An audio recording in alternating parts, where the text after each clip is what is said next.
माननीय नारायण काजी श्रेष्ठ, समय 15 मिनट। यसपछि माननीय तारादेवी भट्ट।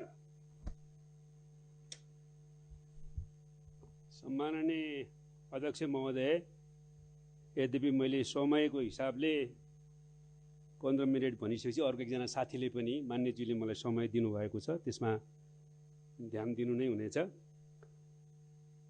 सम्माननीय अध्यक्ष महोदय, नेपाली जनताले 7 दशकभन्दा बढी लामो सङ्घर्ष गरेर, बलिदानीपूर्ण सङ्घर्ष गरेर नेपालमा ठुलो ऐतिहासिक राजनीतिक परिवर्तन हासिल गर्यौं र त्यसलाई हामीले नेपालको संविधानमा नेपाली जनताका प्रतिनिधिहरूले आफ्नो सार्वधिकारको प्रयोग गरेर संस्थागत गर्यौं र नयाँ संविधान निर्माणको प्रक्रिया पछि संविधान क्रियान्वयनको प्रक्रिया अगाडि बढायौं। वास्तवमा नेपालका सबै लोकतन्त्रवादी शक्तिहरूको लागि एउटा गर्वको विषय रह्यो कि नेपालमा नेपाली जनताले 6 दशकभन्दा बढी सङ्घर्ष गरेर एउटा नयाँ मोडेलको लोकतन्त्र, परम्परागत संसदीय गणतन्त्र भन्दा उन्नत प्रकारको समाजवाद उन्मुख समावेशी लोकतन्त्र स्थापित गरे।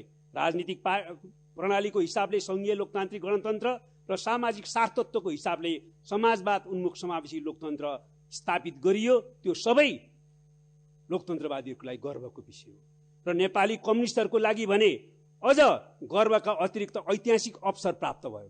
आफैले निर्माण गरेको संविधान, आफैले जारी गरेको संविधान, त्यो संविधान कार्यान्वयनको प्रक्रिया अन्तर्गत निर्वाचनमा गएपछि नेपाली जनताले यो संविधानको कार्यान्वयन गरेर राजनीतिक उपलब्धिहरूलाई सामाजिक आर्थिक क्षेत्रमा रूपान्तरण गर्ने, सामाजिक न्यायसहितको समृद्ध मुलुक बनाउने, समाजवादको आधार तयार पार्ने र समाजवाद निर्माणको दिशातिर अगाडि बढ्ने जनादेश पनि हामीलाई दियो र वास्तवमा नेपालमा शान्तिपूर्ण प्रतिस्पर्धाबाटै संवैधानिक बाटोबाट नै 21औं शताब्दी अनुरूपको नयाँ मोडेलको समाजवाद निर्माण गर्ने ऐतिहासिक अवसर नेपाली कम्युनिस्टहरूलाई प्राप्त भयो र आजको हाम्रो ऐतिहासिक जिम्मेवारी यही संविधानको कार्यान्वयन गरेर सामाजिक आर्थिक रूपान्तरण गर्ने, समाजवादको आधार तयार पार्ने र समाजवादको दिशातिर अगाडि बढ्ने हो।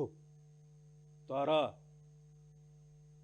सम्माननीय अध्यक्ष महोदय, त्यही सङ्घर्षको परिणाम स्वरूप आज सम्माननीय अध्यक्षको त्यो सिटमा आसीन हुनुहुन्छ। म आज यहाँ राष्ट्रिय सभाको यो गरिमामय अधिवेशन बैठकमा बोल्ने अवसरबाट युक्त छु र हामी बोलिराखेका छौँ। तर यही 77 साल पुस 5 गते सम्माननीय प्रधानमन्त्री केपी ओलीको नेतृत्वको सरकारले संविधानको ठाडो उल्लङ्घन गरेर नेपालमा संविधानले दिँदै नदिएको अधिकार प्रयोग गरी प्रतिनिधि सभा विघटन गर्ने असंवैधानिक कदम चालियो। यो कदम असंवैधानिक मात्रै होइन, यो अलोकतान्त्रिक हो, यो प्रतिगामी हो र यो स्वेच्छाचारी र निरङ्कुश कदम हो। यसले नेपालमा नेपाली जनताले लडेर ल्याएको उपलब्धिहरूलाई खोज्ने काम गरेको छ, अपहरित गर्ने काम गरेको छ। यो तत्कालको एउटा प्रतिगामी कदम मात्र होइन, यसले समग्र प्रतिबन्धको आधार तयार गर्ने त होइन भन्ने ठूलो आशंका पैदा गरेको छ र हामीले ल्याएको ऐतिहासिक राजनीतिक परिवर्तनमाथि कालो बादल मड्यारिन थालेको छ। तर नेपाली जनताले यसलाई कुनै पनि हालतमा रक्षा गरिछाड्नेछन् भन्ने संकल्प गरेका पनि छन्। म प्रश्नसँग भन्न चाहन्छु सम्माननीय अध्यक्ष महोदय, के यो संवैधानिक छ? कसैले भन्न सक्छ यो संवैधानिक छ?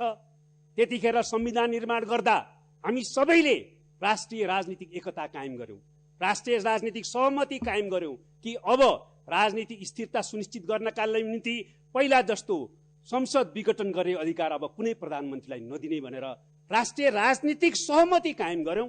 त्यो राजनीतिक सहमतिको आधारमा संविधानमा हामीले त्यो व्यवस्था गर्यौं। यो सबैलाई थाहा छ, नेपाली आम जनतालाई थाहा छ कि राष्ट्रिय राजनीतिक सहमति त्यतिखेर के थियो र अहिले संविधानविद, कानून व्यवसायी, कानूनको विद्यार्थी मात्र होइन, संविधानको धारा अक्षर पढ्न सक्ने सबै नेपालीलाई थाहा छ कि संविधानमा प्रधानमन्त्रीलाई संसद वा प्रतिनिधि सभाको विघटन गर्ने कुनै विषयाधिकार छैन। त्यति हुँदाहुँदै पनि संविधानमा हुँदै नभएको अधिकारको प्रयोगको हवाला दिँदै संविधानलाई माथि घात गरियो र प्रतिनिधि सभा विघटन गरियो। सम्माननीय अध्यक्ष महोदय, यो संविधानको धारा 76 को 1, धारा 76 1 2, धारा 76 3, धारा 76 5, 4वटा धाराहरूले सरकार निर्माणको विकल्पहरू प्रदान गरेको छ। पहिलो विकल्प बहुमत प्राप्त दलको नेता प्रधानमन्त्री हुन्छन्। त्यस्तो हुन सकेन भने दुईभन्दा बढी पार्टीहरूको समर्थन प्राप्त व्यक्तिले सरकार गठन गर्छ। त्यो पनि हुन सकेन भने सबभन्दा ठुलो पार्टीलाई सरकार बनाउने अवसर दिइन्छ। त्यो पनि भएन भने त्यतिखेर कुनै प्रतिनिधि सभाको सदस्यले मलाई बहुमत छ भन्ने कुनै आधार देखायो भने उसलाई पनि संविधानको धारा 76(5) अन्तर्गत अवसर दिइन्छ। तर कुनै पनि कोणबाट एक मात्रै होइन 5 सम्म आउने कुनै सम्भावना अन्तर्गत सरकार बनेन भने यो संविधानले के भन्छ, संविधान धारा 76(7) अन्तर्गत भने त्यतिखेर प्रतिनिधि सभा स्वतः विघटन हुन्छ। त्यसकारणले प्रतिनिधि सभा विघटन गर्ने अधिकार विशेषाधिकार दिएको छैन। सरकार बन्नै सकेन भने प्रतिनिधि सभा विघटन हुने अवस्थाको उल्लेख गरेको छ संविधानले। र प्रधानमन्त्रीलाई विशेषाधिकार होइन, अधिकार होइन। यदि सरकार बन्नै नसक्ने स्थिति भयो भने दुई खालको प्रधानमन्त्रीलाई प्रतिनिधि सभा विघटनको अवस्थाको निम्ति बाध्यकारी दायित्व दिएको छ विघटनको सिफारिस गर्न, अधिकार होइन। त्यतिखेर विघटनको सिफारिस गर्नै पर्छ। जब सरकार बन्दैन वा सरकार बन्ने विकल्प अन्तर्गत बनेको प्रधानमन्त्रीले विश्वासको मत प्राप्त गर्न सक्दैन, त्यसपछि 30 दिनभित्र प्रतिनिधि सभा स्वतः विघटन हुने र 6 महिनाभित्र निर्वाचन हुने प्रावधान छ। त्यसको निम्ति म चाहिँ सिफारिस गरौँ कि नगरौँ भन्न पाउँदैन। अधिकार भनेको गरौँ कि नगरौँ भन्ने हो। त्यतिखेर प्रतिनिधि सभा स्वतः विघटन हुन्छ। त्यो विघटनको औपचारिकता पूरा गर्नलाई प्रधानमन्त्रीले विघटनको सिफारिस गर्न बाध्यकारी हुन्छ। त्यस कारणले गर्दाखेरि अहिलेको संविधानको धारा 76ले कहीँ कतै र संविधानको कुनै धाराले प्रधानमन्त्रीलाई प्रतिनिधि सभा विघटन गर्ने अधिकार दिएको छैन। त्यो प्रश्न छ, त्यसकारण यो असंवैधानिक हो। र भनिन्छ धारा 85 को एउटा हरफ यस संविधान बमोजिम प्रतिनिधि सभा विघटन हुनुभन्दा अगाडि भन्ने शब्दको प्रयोग टिपेर त्यो त विघटन हुन सक्ने रहेछ नि भनिन्छ। म फेरि भन्न चाहन्छु, विघटन गर्ने अधिकार छैन। विघटन हुने स्थिति छ सरकार नबनेको अवस्थामा।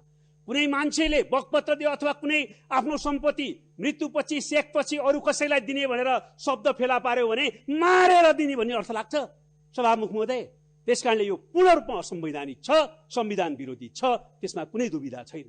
अब अर्को पक्ष पनि आएको छ, यो संवैधानिक त कसैले भन्न सकेका छैन। पूर्व प्रधान न्यायाधीशहरू, बारका पूर्व अध्यक्षहरू, पूर्व महान्यायाधिवक्ताहरू, सबै कानुन व्यवसायीहरू, सबै राजनीतिक पार्टीका नेताहरू, राजनीतिक पार्टीहरू, सबै बुद्धिजीवीहरूले एक स्वरले भनेको छ असंवैधानिक र अलोकतान्त्रिक छ भनेर।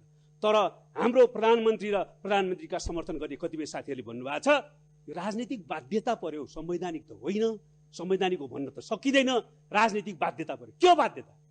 कुनै बाध्यताका कारणले संविधान मिच्न पाइँदैन, संविधानमाथि प्रहार गर्न पाइँदैन, संविधानलाई उल्लङ्घन गर्न पाइँदैन, यो राजनीतिक परिवर्तनमाथि आक्रमण गर्न पाइँदैन। अब रह्यो हाम्रो पार्टीभित्रकै अवस्थाको कुरा गर्ने हो भने यो सम्मानित सदनसम्म पार्टीभित्रको धेरै कुरा गर्न चाहन्न। तर पार्टीलाई विधि पद्धतिमा सञ्चालन गर्न, सक्रिय बनाउन र पार्टीको मार्गदर्शनमा सरकार चलाउन र सरकारलाई जनमुखी बनाएर समृद्धिको लक्ष्य पूरा गर्न पार्टीमा निश्चय पनि छलफल भएका थिए। पार्टी एकतालाई कायम गर्न, सरकारलाई जनमुखी बनाउन र जनादेशलाई पूरा गर्नका निम्ति के कसरी अगाडि बढ्नुपर्छ भनेर हाम्रो पार्टीमा निश्चित रूपमा छलफल भएको थियो। त्यो छलफलको आधारमा हामी अगाडि बढ्ने प्रयत्न गरिराखेका थियौँ। हाम्रो पार्टीमा 2 प्रस्तावहरू प्रस्तुत भएका थिए पार्टीको सङ्कट र निवारण सम्बन्धमा। त्यसमाथि छलफल हुँदै थियो। छलफलले कुनै निष्कर्ष निकालेको थिएन। अनि त्यतिखेर चाहिँ त्यसको आधारमा कुनै निष्कर्ष निकाल्ने र संविधान मिच्न पाइन्छ, संविधान अपहरण गर्न पाइन्छ, पाइँदैन।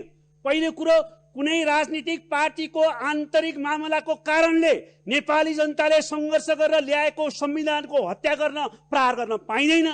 2, हाम्रै पार्टीको कुरा गर्ने हो भने निष्कर्ष निकालिसकेको थिएन, पार्टीमा छलफल हुँदै थियो, स्थायी कमिटीको बैठक बसिराखेको थियो, केन्द्रीय कमिटीको बैठक चाहिँ बस्नेवाला थियो र त्यसले कुनै प्रकारको व्यक्तिको स्वार्थ अनुकूल निर्णय नगर्ने भनेर लाग्दैमा संविधानमाथि प्रभाव गर्न पाइँदैन सम्माननीय अध्यक्ष महोदय। त्यसकारण यो कोणबाट पनि बेठिक छ।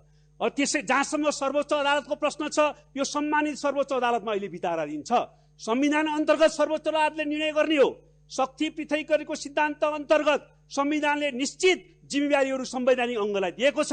संवैधानिक अङ्गहरूको भूमिकाप्रति, स्वच्छ उनीहरूको काम कारबाहीप्रति, स्वतन्त्र भूमिकाप्रति हामी विश्वस्त छौँ। तर एउटा कुरा प्रश्न छ, सर्वोच्च अदालतले पनि संविधानकै आधारमा टेकेर फैसला गर्ने हो। संविधान बाहिर गएर होइन, सर्वोच्च अदालतलाई हाम्रो संविधानले संविधान संशोधन गर्ने अधिकार दिएको छैन, संविधान अन्तर्गत फैसला गर्ने मात्रै अधिकार दिएको छ। र त्यसको साथसाथै सर्वोच्च अदालतले संविधान संशोधन गर्ने यो मात्रै विषयमा गर्यो भने यो संविधान कागजको खोस्टमा परिणत हुन्छ। संविधानमा हुँदै नभएको प्रावधान कसैले प्रयोग गर्ने र त्यसलाई अनुमोदन गर्न संविधान संशोधनको फैसला सर्वोच्च अदालतले गर्यो भने यो कागजको खोस्टमा संविधान परिणत हुन्छ, संविधान च्यातिएको अवस्था हुन्छ र समग्र व्यवस्थामाथि एउटा प्रहार हुन्छ र समग्र व्यवस्था उल्टिने प्रतिगमनको दिशातिर जाने खतरा हुन्छ। त्यो कुरा कुनै पनि हातमा सही हुन सक्दैन। त्यसैले संविधान सम्मत ढङ्गले अदालतले फैसला गर्नेछ भन्ने कुरा हामी विश्वस्त छौँ। जहाँसम्म सम्माननीय अध्यक्षज्यू अहिलेको परिस्थितिको कुरा छ, सम्माननीय प्रधानमन्त्रीज्यूलाई पनि त्यत्रो लोकतन्त्रको सङ्घर्ष गर्नुभयो, उहाँ जेल बस्नुभयो।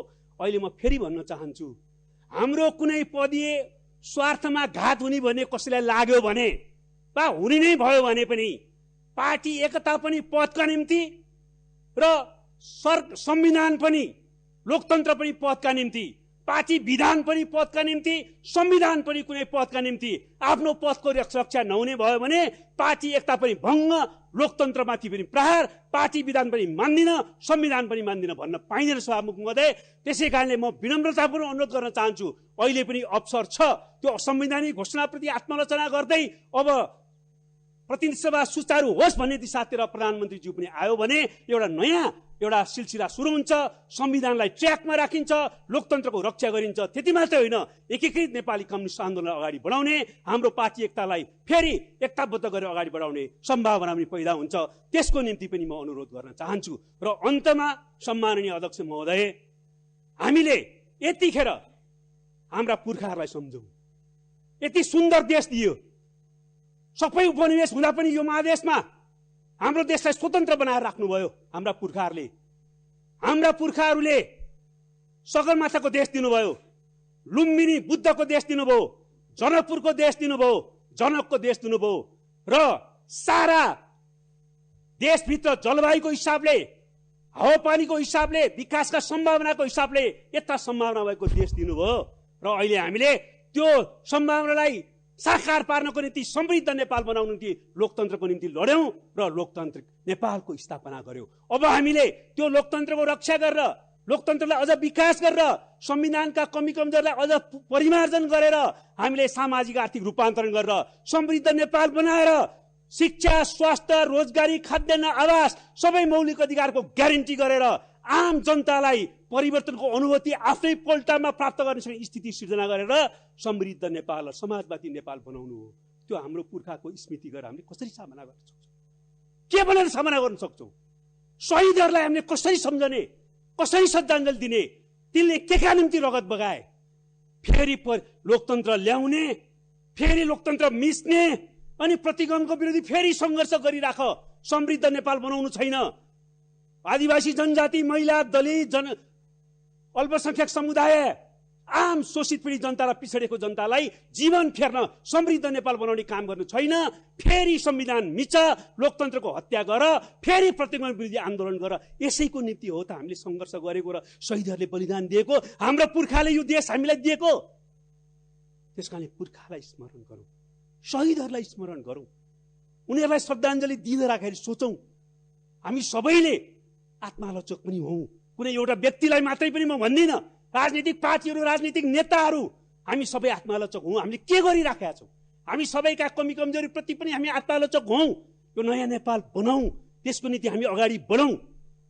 तर एकातिर सधैँ प्रतिगमन हुने र प्रतिगमन विरुद्ध लडिरहने, जनताको जीवन बर्बाद हुने, जनजीविकाको समस्या त्यस्तै भइरहने, 40 लाख नेपाली श्रमिकहरू विदेशमा बसिरहनु पर्ने, रगत पसिना विदेशी भूमिमा सुहाइरहनु पर्ने र नेपालको राजनीति चाहिँ राजनीति फेरि सत्ताको फोरी खेलो भन्ने स्थिति बनिरहने हो त। त्यसैले प्रतिगमन होइन, लोकतन्त्रको विकास गरौँ, समृद्ध नेपाल बनाऊ। राजनीति फोहोर खेल होइन, राजनीतिलाई सफा गरौँ। विचार, सिद्धान्त, राजनीति, नीतिज्ञता, मूल्यको आधारमा अगाडि बढौँ। त्यसको निम्ति म सबैलाई अपिल गर्दै बिदा हुन्छु। धन्यवाद।